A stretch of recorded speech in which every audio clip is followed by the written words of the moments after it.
Hey everyone, welcome back. Today we are going a bit deeper into some of the less obvious features in Alpha 4.7. The stuff that does not always get the big headlines but is genuinely changing how the game plays. We are talking the star map updates, NICS expansion, blueprints and crafting depth, mining changes, salvage, stealth and radar, and what all of this means going into 4.8.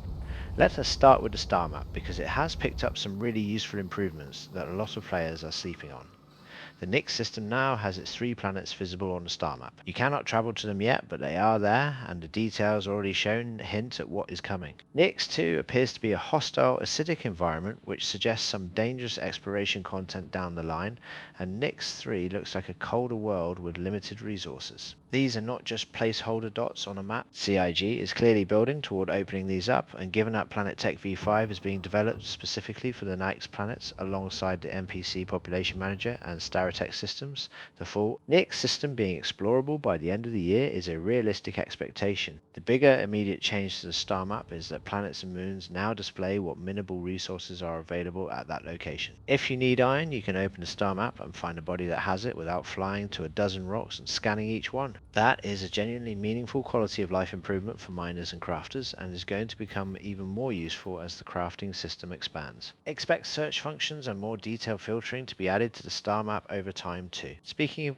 crafting, the blueprint system has more depth to it than the surface suggests, and it is worth understanding properly. You start with a handful of default blueprints, but the real collection building happens through missions. Different mission types have their own blueprint pools, which means the item you want to craft will determine which content you need to engage with to unlock it. There is no full in-game list of where each blueprint comes from right now, but community tools like SC Crafter have already mapped most of it out and are worth bookmarking if you're serious about crafting. Similarly, UX Corp is invaluable for ship loadouts, component comparisons, and market data. The crafting loop feeds directly into purpose for almost everything else you do. Credits have honestly felt somewhat meaningless for a while, given how long it has been since a wipe and how easy they are to accumulate. Blueprints give you a reason to go do specific content, and a material quality system gives you a reason to keep mining and salvaging rather than just buying resources from a shop. Shop bought materials are capped at around 500 quality, and the base level for most items sits right at that threshold. Go below 500 and your crafted item will actually perform worse than the shop equivalent to craft something genuinely better. You need resources you gather yourself. On that note, Pyro and NICS are currently producing noticeably better quality materials than Stanton. The Kiga Belt in NICS in particular has a higher chance of containing Ceruleum, and community miners are reporting strong results from the breaker stations themselves, which are designed as premium resource hubs. The trade-off is the higher risk of those locations, which is entirely intentional on CIG's part. The mining changes in 4.7 go deeper than just quality ratings. Individual rocks now typically contain a single primary resource rather than a mixed bag, which makes targeted resource gathering much more efficient. You scan, identify the signature, and decide whether it is worth mining without having to commit and discover the contents halfway through. A single rock can also contain 2 different quality levels of the same material, with the higher quality portion being less abundant, so patience and precision are rewarded. It is worth noting that materials now feel less dense overall, which means it takes more ore to fill the same cargo space compared to previous patches. This is a deliberate design choice to slow down the acquisition of high-end materials rather than a bug. Refining is currently one of the rougher edges of the system. There are too many material types and too many quality variants, and the interface for managing all of it is not clean enough yet. Expect improvements here in 4.8. Levski in NICS is the main refinery hub for the system, and worth knowing that the People's Service Station Theatre in the Glacium Ring looks the part, but has no refinery at all. So if you set your home there, plan your refining route accordingly. Salvage has also had a solid update in 4.7 that is worth talking about. The ship pool at salvage sites has been expanded and shifted toward what CIG calls gold standard ships, meaning the wrecks you find are generally higher quality and more interesting to work through.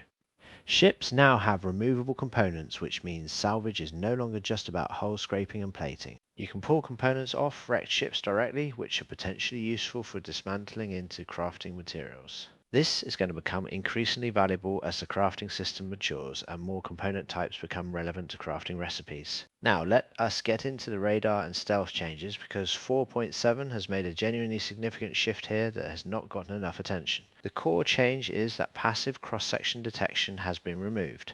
Ships are now only detected via active scanner pings.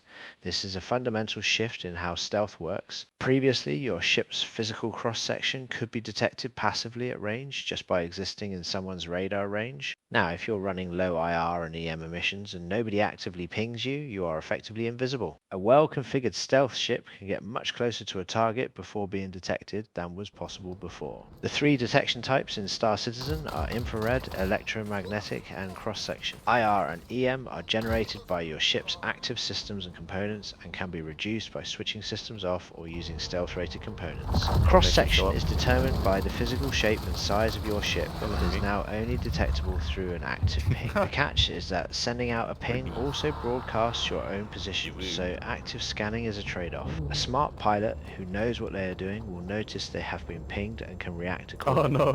Radar components are now physically swappable with meaningful differences between them. The Competition Knock B him out, radar is the efficiency choice, drawing only 2 units of power Beat while the still shit out of delivering him. solid detection range. The Military A radar draws more power but plug this outperforms down here? Competition B That'll when only work, yeah. fed a single power pip, making it the better choice for situations where power is limited. For stealth-focused builds, the priority shifts away from raw range entirely. A stealth radar don't have with to track lower the EM hold on, I output need is to the switch. better choice for ships like the Eclipse or track him Sabre, from here. even if it means shorter detection range, because a high EM stealth ship is already defeating the purpose. Power allocated to your radar also directly affects aim assist and ESP range, with more power producing a longer targeting assistance Am I even window, hitting which you? creates genuine decision making around power management during a fight. PDC targeting range is also now tied to radar power allocation, which is a meaningful change for ships that rely on point defense. The bigger your radar investment, the further out your PDCs start tracking incoming threats.